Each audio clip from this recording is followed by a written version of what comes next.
Welcome back to Pistons Talk Podcast. Hope you guys are having a great weekend so far. Little PSA for the people that are watching live on YouTube. This is a pre-recorded episode of the podcast. Right now it is Friday at around 7:45 p.m. So just know I recorded this 2 days after I intend for it to go live on YouTube. I still want to bring you guys a weekly show every weekend. I think you guys deserve it. You guys have just been so great to me over the past 2 years since I've been doing this podcast, and I like to give you guys a weekly episode to look forward to. If you're an audio listener, you don't really have to worry about it because I'll schedule this to go out Sunday evening.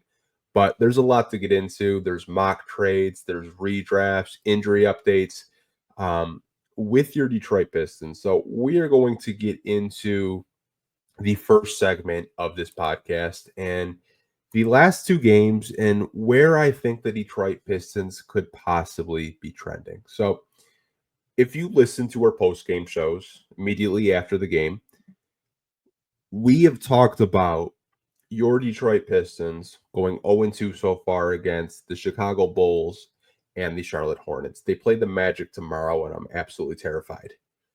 But kind of circling back to the Hornets and Bulls games and where I think the Detroit Pistons could possibly be trending. They need to do a better job at closing out on three-point shooters. And I think a big reason why they've lost these past two games is they're not closing out hard enough on three-point shooters. They're not running these three-point shooters off the three-point line. And that and a mixture of, bad defensive lapses, no communication, miscommunication on defenses. I think another reason why they lost the game. And the Charlotte game was turnovers and just no effort. But I think the Detroit Pistons could be trending down defensively just because of the effort that I've seen this week so far in two games. I know two games is a very, very small sample size. But this is a team that I think a lot of you guys are very invested. I haven't seen you guys this invested in the Detroit Pistons probably since Blake Griffin was here. And that was quite some time ago. Like your standard with the Pistons is very, very high. And I absolutely love that. You want this team to get back into the playoffs. And I think the fan base is starving for the Detroit Pistons to be back. You're starving for the Detroit Pistons to make the playoffs. But I think the Pistons have to be very, very careful because you don't want to go into a frenzy where you're playing bad defense and you're trying to get back into these games every night, being down, 10, possibly 20 points night in and night out. The Orlando game will be very telling where I believe this team could possibly trend and if it's in the right or wrong direction defensively. But something to keep an eye on. I hope they get better at closing out on their three-point shooters and, lock in defensively for a full 48 and get back to, winning basketball games. And 17 games in, they're 7-10. I'm still very happy with the direction in which JB Bickerstaff is going in right now. Excuse me if you do hear my dog next door barking.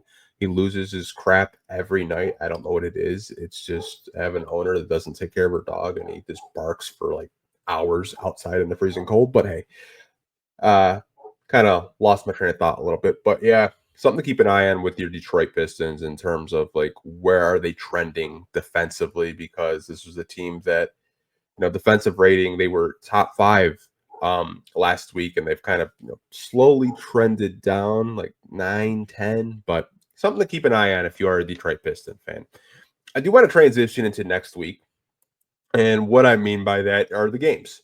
Kind of previewing these games with your Detroit Pistons. So they play 4 times next week. They play the Raptors, the Grizzlies, the Pacers, and the 76ers. Now, they play the Raptors this Monday at home, which anytime the Toronto Raptors and the Detroit Pistons play at LCA, it feels like an away game because of the Canadian fans from Toronto. Some of them live in Windsor that are Toronto Raptors fans. So it'll be really interesting to see how the Detroit Pistons fan base shows out. I know it's a Monday game, so there probably won't be too many people going to a game on a Monday evening. But the last time your Pistons played the Raptors was an in-season tournament game. Very, very, very ugly win, but we'll take it. A win's a win at this point. They only won by 4. I think the final score was like 99-95, if I remember correctly. But one player that I'm very worried about is Joko Poeltl, because he absolutely just killed the Detroit Pistons on the offensive glass. He was just a rebounding menace and just giving them problems throughout the night. RJ Barrett is also a player that I think most of you guys know. He's one of their better players on the roster. Now, obviously, the Raptors are just so injury riddled. I do have the injury reports pulled up from ESPN. Again, as I'm recording this, it's Friday. So kind of just looking at the injuries that they do have right now.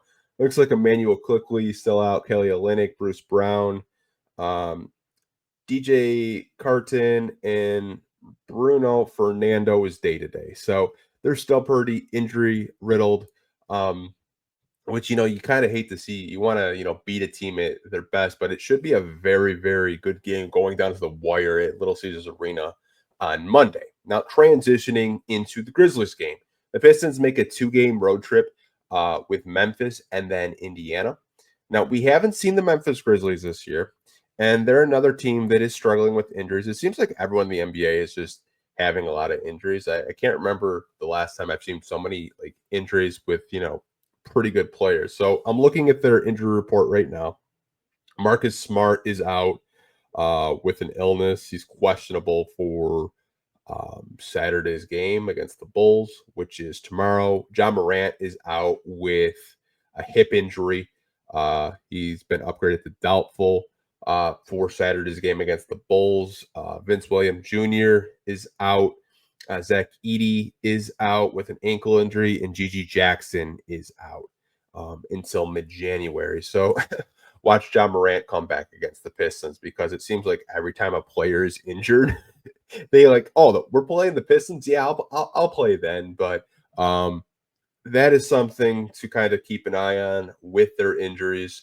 Does John Morant come back? Does Marcus Smart come back? Because the Memphis Grizzlies are such a better team when John Morant is out there. Not to say that the Pistons, couldn't get a victory if John Morant was out there, playing against them. But that is a game that I will be locked in on this Wednesday.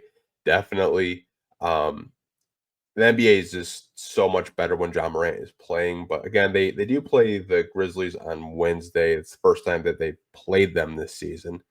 Now, they do go to Indiana on a little 2-game road trip on Friday. Now, the last time we saw the Pacers was opening night. That game really went down to the wire. I'll be very interested to see the matchup between Benedict Mathurin and Jaden Ivey again. Seeing if we can defend Miles Turner better, because that is something that I think that our bigs have struggled with. More Jalen Duren than Isaiah Stewart, in a sense of, trying to guard a stretch 5 like a Miles Turner. Tyrese Halliburton has been struggling to score the basketball. He's still assisting the basketball at a very, very high rate, but the ball's not really going in for him. That's a matchup that I'll definitely be keeping an eye on. Don't know if Cade will be playing at any games next week. We'll kind of get into his injury a little bit later. But that's a game, Central Division rival game. That should be a good one at the Pacers' place on Friday. And obviously, it wouldn't be a Detroit Pistons schedule release if we didn't have a back-to-back, right, fellas?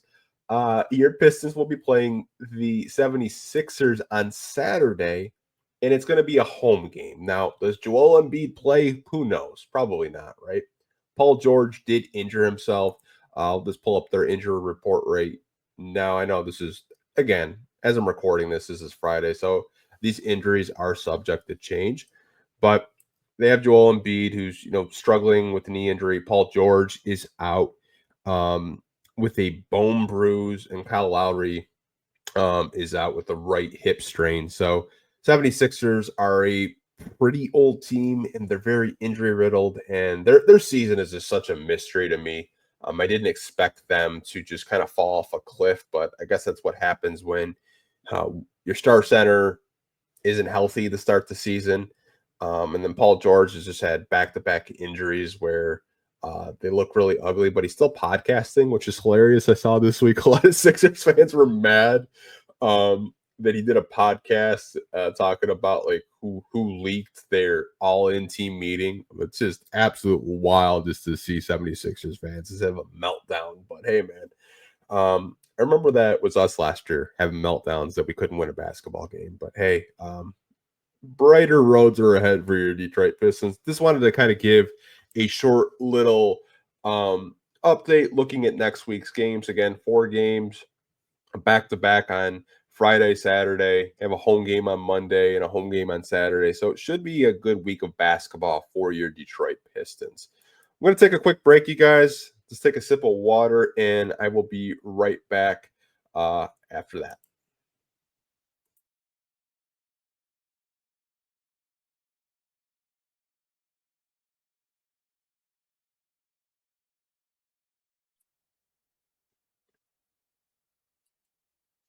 Okay, you guys, I am back. Now, the next segment I wanted to get into is a quote from Dennis Smith Jr. So, if you guys didn't see, he was on the Run Your Race podcast, and I'm going to put a video, him talking about his time in Detroit, and then we're kind of react to what he had to say.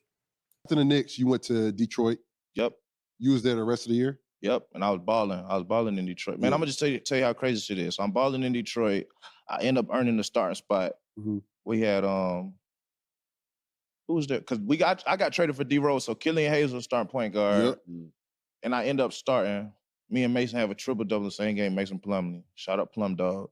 And I was balling, man. I think I shot, nothing crazy. I shot it wasn't nothing crazy. I shot a solid percentage from 3 that year. And then I just tear my meniscus randomly. Not even in game, bro. I hop on a plane and my knee swell up. What? Season over, bro. Really? It just swelled. It didn't happen in the game. We finished the game. We flew to LA, and then I wake up in the morning, my knee was swollen. Couldn't Damn. do nothing. Had a torn meniscus, bro. Damn. What? It's crazy. That's crazy. Ended my whole season, just like that. So that don't happen. You probably still. I probably would still been in Detroit. I had a good relationship with Troy Weaver, and that was the whole thing. Like, nah, we want to keep you here. Like, you know what I'm saying, we want you to be our point guard, because I was young at the time. Yeah. I'm still young. I'm 26 right now, but at the time I was way younger, man. And they was like, nah, we want you to be here, be our point guard. I tore my meniscus and missed the rest of the season. And then it was over with. Damn. So that was Dennis Smith Jr. talking about his time with the Detroit Pistons. What I found really interesting in like the second half of that video, like maybe the last 30 seconds, if you guys remember, the Pistons had Derrick Rose at the time, and we ended up trading Derrick Rose to the New York Knicks. We got Dennis Smith Jr. In that trade, and Killian Hayes, that was his rookie year. That was the year that we drafted Sadiq Bey, Isaiah Stewart, Killian Hayes, and Saban Lee. Dennis Smith Jr. was like, yeah, Troy Weaver wanted me to be their starting point guard. And why I thought we could talk about this and why I think it's important to talk about is I doubt Dennis Smith Jr. has a reason to lie that Troy Weaver promised the keys to be the franchise, point guard for the Detroit Pistons. It's kind of a red flag, though, if you think about it. It's a red flag in a sense that you drafted Killian Hayes, and within 4 months, you're looking for a replacement. Now, granted, Killian Hayes did have a very, very nasty hip injury very early in his rookie career, but Troy Weaver in the front office were looking for replacements for Killian Hayes. Now, if the Pistons don't win the lottery, they don't, the following year in 2021, they don't win the lottery. Like, is Dennis Smith Jr. still here? Is Dennis Smith Jr. still your point guard? Because you have to remember at the time, DSJ was incredibly young. He was still in his early 20s. Who knows what happens? I thought it was something we could talk about for a couple of minutes. I found it very interesting that the Detroit Pistons and former general manager of the Pistons, Troy Weaver, had promised him to be the franchise point guard. I know there was a lot of crazy talk during the 2021 NBA draft. I want to get into a redraft about that draft class in a couple of minutes. That Pistons may have looked to draft Jalen Green at 1. They may have looked to draft Evan Mobley at 1, but they elected to take the best player, in my personal opinion, Cade Cunningham at 1. But really crazy, man, to just, hear a player like that say that Troy Weaver kind of promised me to be the leading point guard, and Killian Hayes was most likely going to come off the bench backing Dennis Smith Jr. up. But pretty wild, but something I thought we could touch on, especially, given where the team is at and like how they're competing right now. And I know a lot of you guys actually wanted the Detroit Pistons to go after Dennis Smith Jr. as a backup point guard. I think his name had been mentioned. Also, Markelle Fultz's name had been mentioned as a possible backup guard for the Detroit Pistons. But really wild times, man. And just to be a Piston fan, to hear that Troy Weaver basically promised DSJ a long-term roster spot as the Pistons lead point guard during that rebuild. Just makes you wonder what happens if he didn't tear his meniscus, if he would have been here long term. But I do want to get into something else, and I think a lot of you guys are really enjoying the NBA season. So am I. We got a report from the New York Times this week with the Brooklyn Nets, who are currently 6-9. They're having a very good season. I don't really think too many people expected them to have the season that they're having currently. I know I didn't. I know a lot of media members that are much smarter than me basically had the Brooklyn Nets as one of the worst teams in basketball, but they're being competitive. And this is a direct report from the New York Times that the rebuilding Nets are expected to be open for business even with the competitive start, which in first-year head coach Jordi Fernandez has made good use of the available players that he's had. So it had me thinking, and I looked at the Brooklyn Nets roster before I decided to record this podcast. There were 4 players that I looked at on their roster that I think most of you guys would be interested in. And we're going to talk about each one. And the first one that came to mind was Cam Johnson. This was a player last season, last summer, last free agency, right? That a lot of us had penciled in because we had just hired Monty Williams. Monty Williams was very familiar with Cam Johnson in Phoenix. He kind of would have been a good fit next to Cade Cunningham if you think about it. A 3-and-D wing. A player that is not too old but not too young, could be a good vet for them.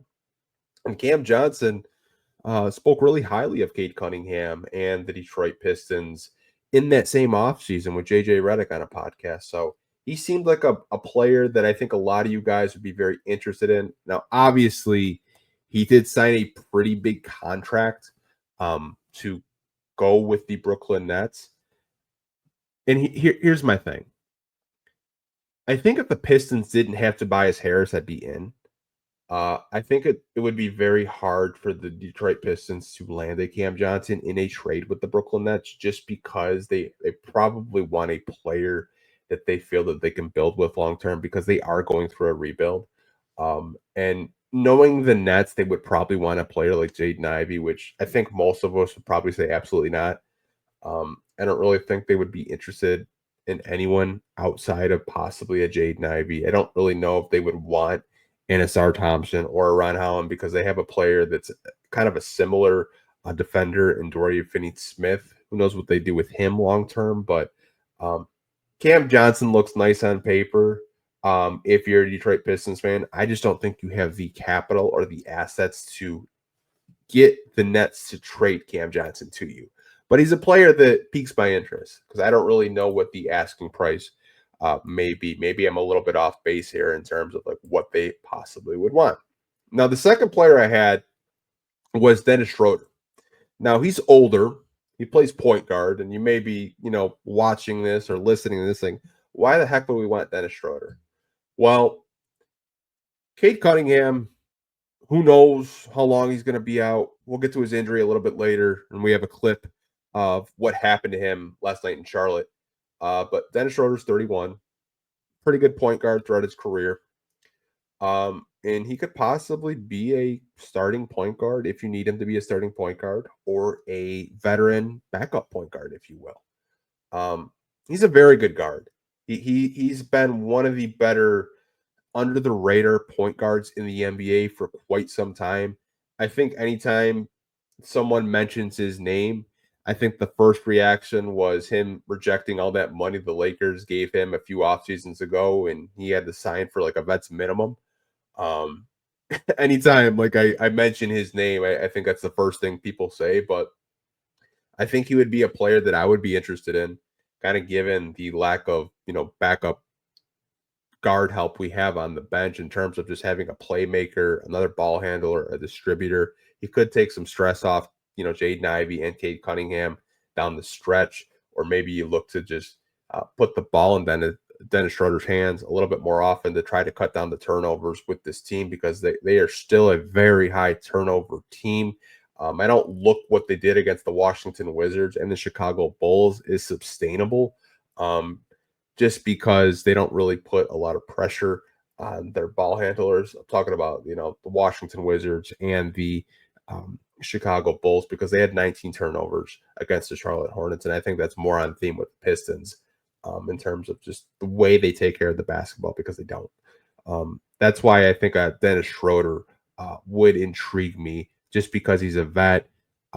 He could help the young guards develop. Now, again, it depends what the Brooklyn Nets want. I don't know what they want for a Dennis Schroder. They probably want draft capital, or maybe they want some young players to build around. But he would definitely be a player that I would look at if I am a Detroit Pistons fan. Now, the third player I have on my list is Cam Thomas. Now, we made a video earlier this summer about Cam Thomas. It was a Bleacher Report article, if I remember correctly.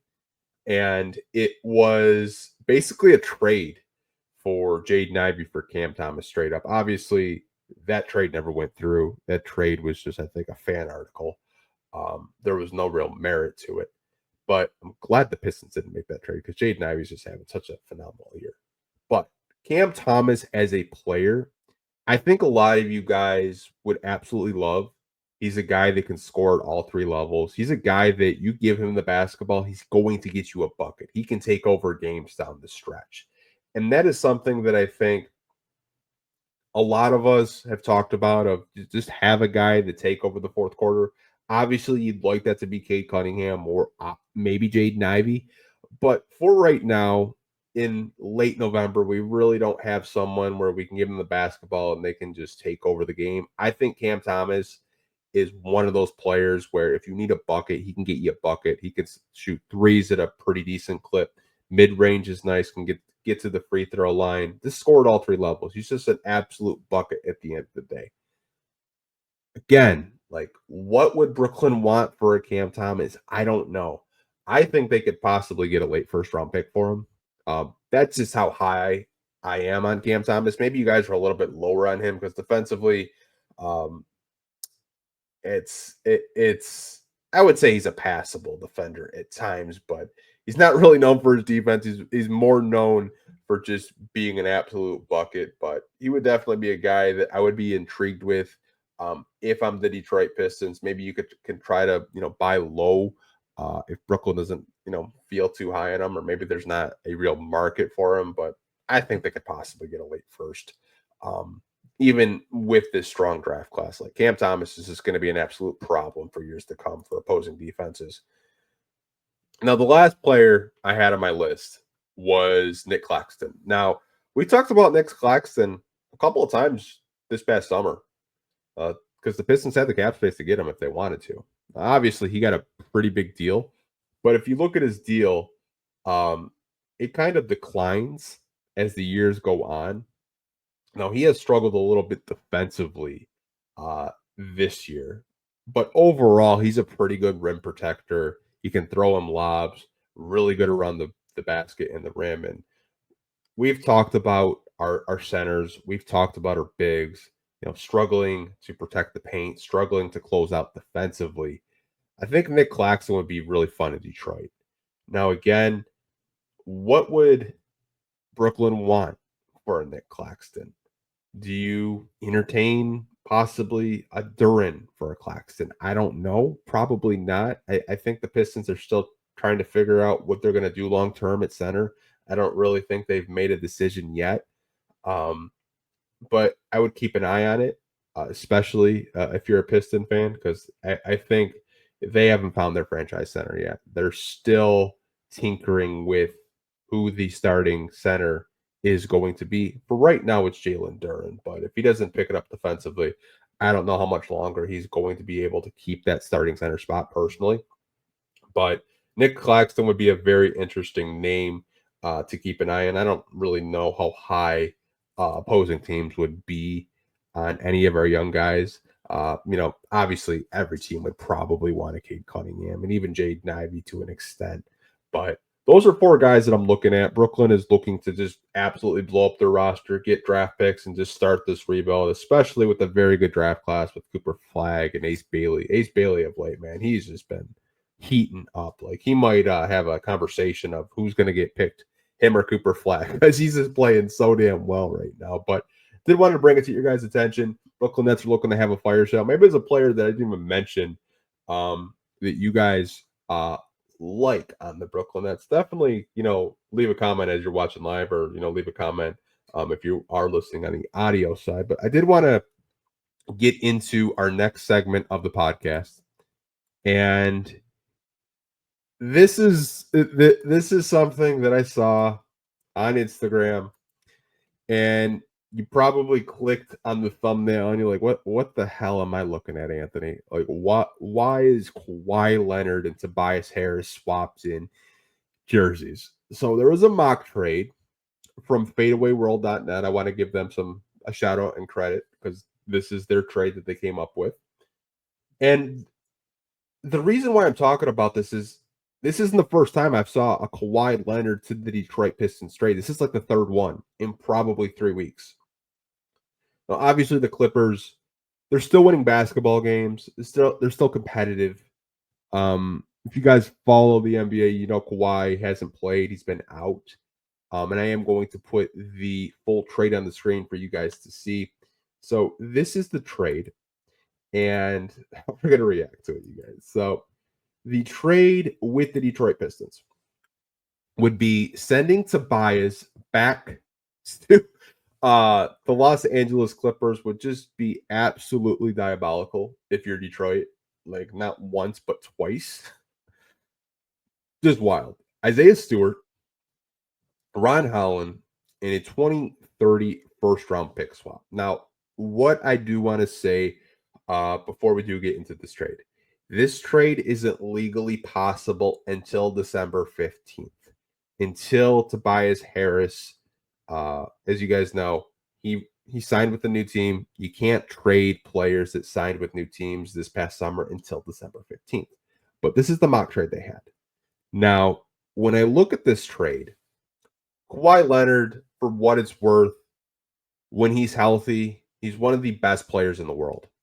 But that's been the problem with him ever since he's, been with the Clippers, is he hasn't always been available. But when he is available, really good basketball player, good two-way guy. I'd probably be out on it just because of the health reasons. And I know some of you probably are going to be watching right now and saying, like, kind of reminds me of a Blake Griffin trade where we kind of give up on our young core. And we're just going to kind of flush away an Isaiah Stewart and a Ron Holland and a future first-round pick 6 years out. I'd probably be out on it. I understand it. But I think the Detroit Pistons, I don't think this year is the year to make a win-now move like this. Now, I'll play devil's advocate for a second. You have to worry about ownership with this. And what I mean by that is Tom Gore's maybe getting impatient. He's been rebuilding for 4 years. Actually rebuilding for 4 years. I know some people think the Pistons have been rebuilding for 15, but that was half-ass rebuilding. There was no long-term plan or commitment. Tom Gore's may get impatient. And let's say Kawhi Leonard is available. Like the Clippers want to get off Kawhi Leonard and maybe start to rebuild, maybe start to retool with James Harden and company. I could see Tom Gores definitely be interested in a guy that is, won NBA championships, 2 with the Spurs and the Raptors, a guy that could mentor in a Sar Thompson. Like, I could see him definitely being all in on a Kawhi Leonard, and he's locked up for the next couple of seasons. But me personally, I'd probably be out on a trade like this. I've just been seeing a lot of Kawhi to the Detroit Piston trades. Like, this comes from fadeawayworld.net. I saw Bleacher Report do one, and I think even Yardbarker did one as well with the Detroit Pistons. I don't know why, but something to definitely keep an eye on if you're a Piston fan. Who knows if the Clippers would trade Kawhi Leonard? You never really know in these situations. Like, none of us really knew that Blake Griffin was going to be a Piston. It just happened. Like, 1 minute we're just scrolling on our phones, next minute Blake Griffin to the Pistons. Like, it was just such a trade that was kept secret and until it wasn't. But definitely keep an eye on stuff like that. You never really know at the end of the day with the Detroit Pistons. Now, we talked about the 2021 draft class a little bit earlier when we were talking about Dennis Smith Jr.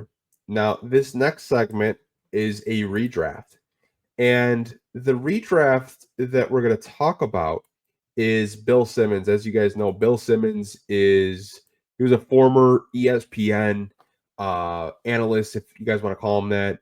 Now he has a company called The Ringer, where they do basketball and NFL content, just sports content, if you will. Now, he did his redraft of the 2021 NBA draft class 1 through 10, and we're going to react to this as well, you guys. So in this redraft, we can kind of just go through 1 through 10 and what the actual picks were. So Cade Cunningham was 1, as you guys know. Jalen Green was number 2 to the Rockets. Number 3 was Evan Mobley to the Cleveland Cavaliers. Scotty Barnes was 4 to the Raptors. Jalen Suggs was number 5 to the Magic. Josh Giddey was 6 to the Thunder. Number 7, Golden State selected Jonathan Kuminga. 8th overall, the Magic selected Franz Wagner. 9th overall, the Kings selected Davion Mitchell. And 10th overall, the Pelicans drafted Zaire Williams for the Grizzlies, and they eventually did draft Trey Murphy outside of the lottery. But let's react to this redraft, because I'm sure a lot of you guys have a lot of thoughts and comments and opinions about this one. So in Bill Simmons' redraft for the Detroit Pistons, first overall, when we won the lottery, he's not selecting Cade Cunningham 1. He selected Evan Mobley. Okay. Now, here's the thing. I'm still selecting Cade Cunningham first overall. But taking my Piston cap off for a minute, just being a basketball fan, I can understand it. I can understand wanting a guy that can block shots, very versatile, can shoot threes. I can at least understand it a little bit. Some of these picks later down this mock draft, he lost me. But he's got Evan Mobley first overall to your Detroit Pistons. Number 2, Houston Rockets. As you guys know, they drafted Jalen Green in this spot. He has them selecting Cade Cunningham, and I think most of us would agree if Evan Mobley went 1, Cade Cunningham was the best available player. Can't really be mad at that. Cade is from that Texas area, so I'm sure a lot of Rockets fans would have been ecstatic if they got Cade Cunningham number 2 overall, right? Number 3, he had the Cavs selecting Jalen Suggs, another guard. Now, what's absolutely wild about this? This is no shot at Jalen Suggs. Really good basketball player, really good defender. The Cavs probably wouldn't draft another guard. They just wouldn't, in my opinion.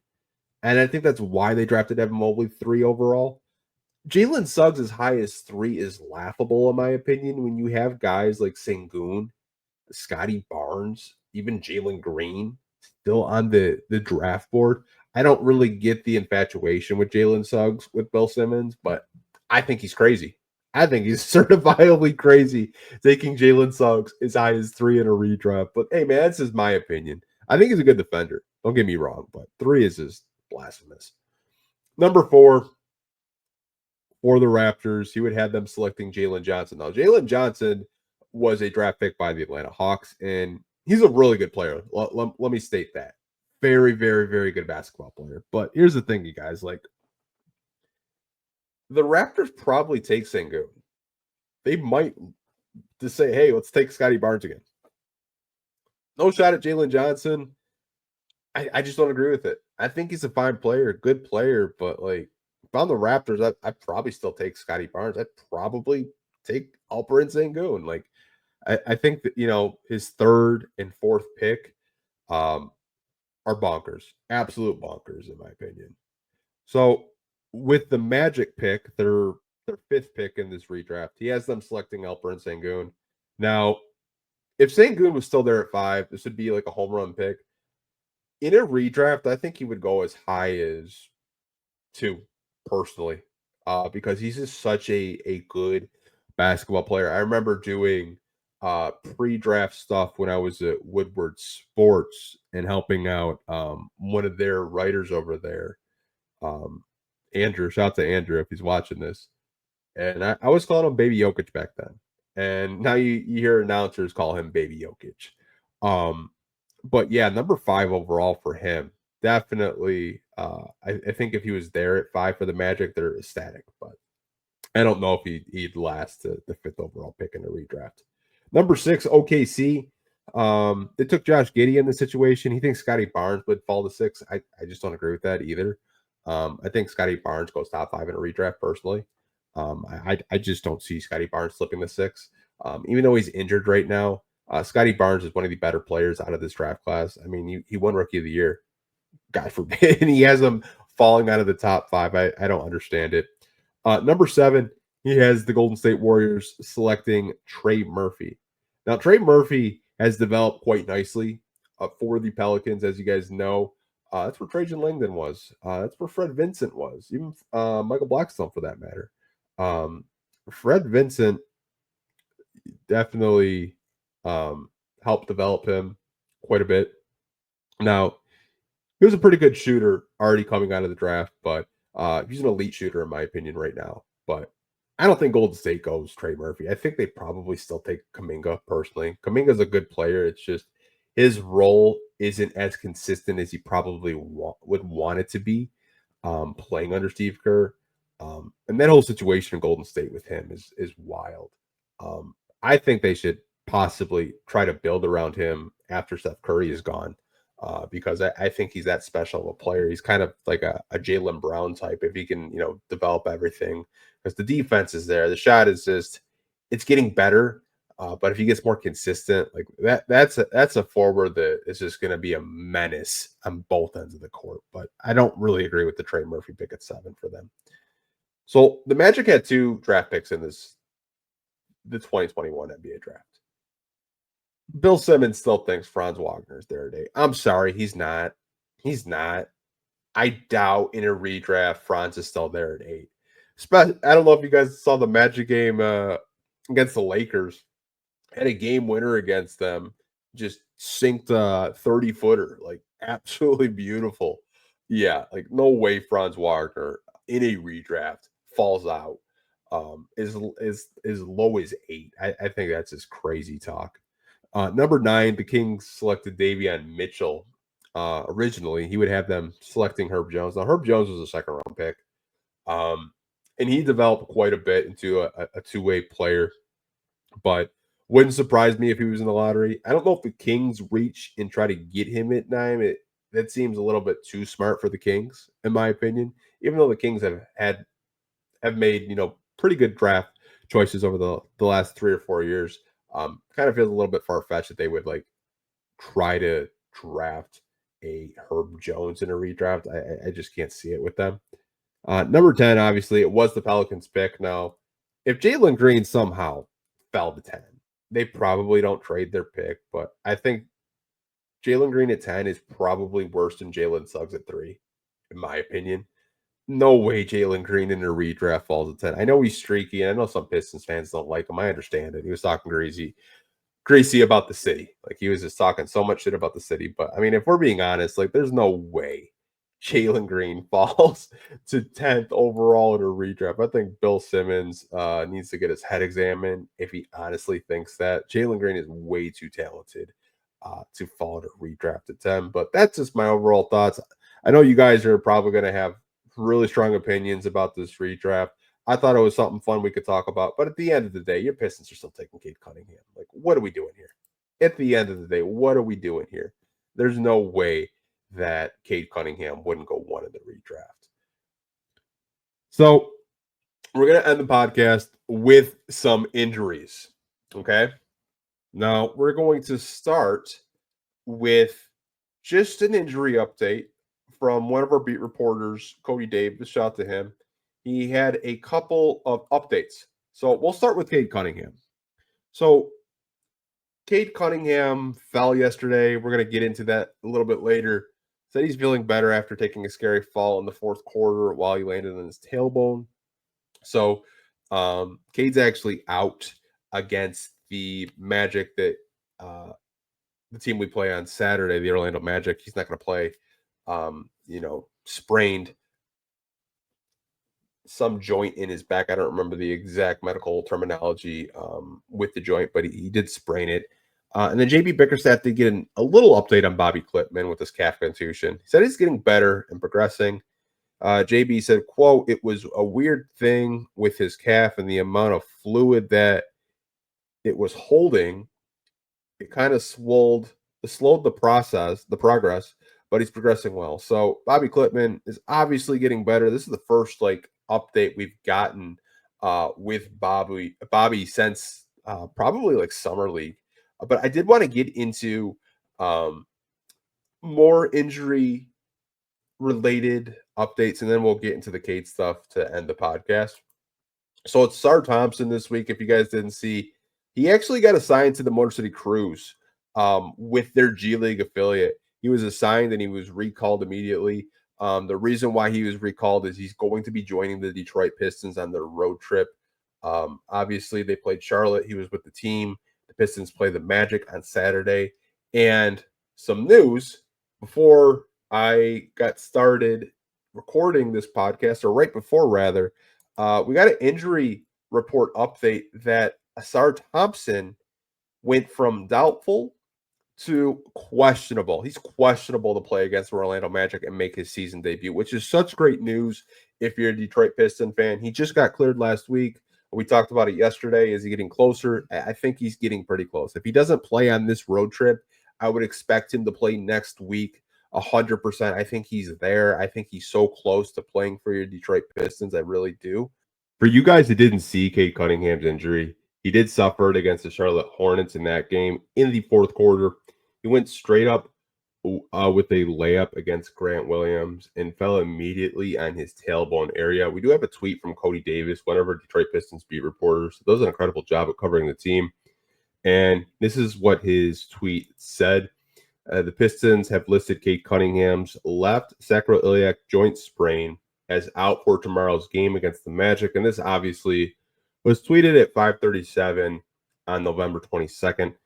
This is a picture, if you guys are watching live on YouTube, of Cade immediately grabbing his lower back, tailbone area where he did injure it. And for you guys that maybe aren't too familiar with the sacroiliac joint, here's a little diagram of it. And Cade injured his left side, so he's having most of his pain over here. In terms of timeline, how long could Cade be out? It really depends on the severity of the sprain. If it's a very mild sprain, he could be back in a couple of days. But if the sprain is a little bit more severe, you're talking a couple of weeks for this to fully heal and for him to be able to play organized basketball. Really hoping that it's just a mild sprain and we do see him back in a couple of games, because this team without Cade Cunningham, I know there's some narratives out there. I saw it in some Facebook groups last night already saying it's Jaden Ivey's time to shine. I'm telling you guys, Cade Cunningham on the Detroit Pistons, they're going to miss him when he's not on the court. You guys will definitely see it if he's out for more than a couple of games. but did want to kind of update you guys just on the overall injury with Cade Cunningham. I think it's still TBD on his timetable, but let's just pray that it's just a very mild joint sprain, not a severe joint sprain, because if it is a severe joint sprain, he could be out for a couple of weeks, maybe several weeks. You never really know. Didn't want to update you guys on that, but I do appreciate you guys, watching this podcast for the last, maybe 40, 45, 50 minutes, listening to me just kind of ramble and babble about your Detroit Pistons. But again, like I mentioned earlier, I do want to still give you guys a weekly episode. I think you guys deserve it. But I will see you guys on Monday when the Detroit Pistons play the Toronto Raptors immediately after that game on our post-game show. If you haven't made it to one of our post-game shows immediately after the game, I definitely encourage you to do so. I take all your questions and comments, and we just kind of talk about your Detroit Pistons and how the games are going, or just kind of like different topics in terms of like where the direction with this team is. It's a really fun time. If you haven't made it to a post-game show, I highly recommend it. But I will see you guys Monday. Hope you guys have a great weekend. Peace.